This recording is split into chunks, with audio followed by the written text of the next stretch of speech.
I suppose it was the dream start. You know, you were playing in a not very nice playing surface, stadium as you've mentioned, and then to get off to that dream start, I bet you thought, hey, something's going our way. Yeah, it was a good finish. It was our first attack, I think, and then but our interplay around the box was much more controlled today, and we need to do that in the Premier League. You might be up against better opposition in terms of defensively. But you can still take your time and be clinical about your movement and your setting up a play. And particularly Solomon and Jay were terrific in that first sort of 25 minutes. They were difficult for Exeter or anyone to deal with. So that was a good boost for us.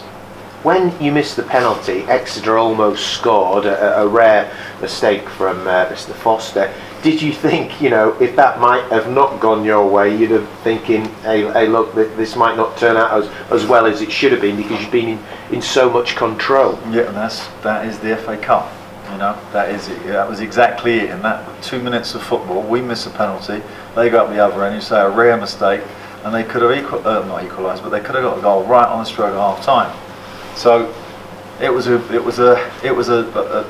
fortunate for us that it hit the post, and also it served as a good warning at half time to the guys that we need to, you know, really focus for 90 minutes here because it could turn and be not so comfortable as it should have been, and we managed to do that.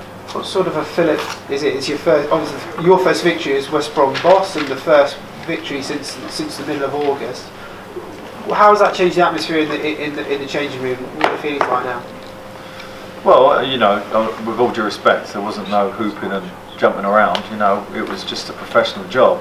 We was expected to win here. We had 350 of our fans, and the most important thing was that we did win.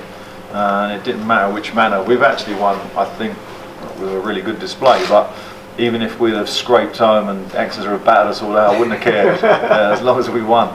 And it was important for our fans because, you know, they're following us, they're looking at us, we're looking better, we play some decent stuff without actually giving them the reward of a win. So our 350 fans, it was nice to see them, you know, happy at the end. You said, Alan, that you know, it was a professional job and it was, again, you were expected to win, therefore there was no sort of huge celebrating. There must still be a huge sense of relief at having got that win under the belt, because this was a banana skin for you. Yeah, it was, but you know, it's more of a sense of relief for me and my coaching team than the players. I think players, we all know there's a big job to do in the Premier League. So I think we all know our focus is very much on the next Premier League game. But having said that, a lot of things that we've put in place come to fruition today, particularly in the last third, and that's what we need to take into Brighton. And that was the most encouraging thing I'll take away from him today. Will you be a better team moving forward as a result of this, do you think? Hope so, yeah.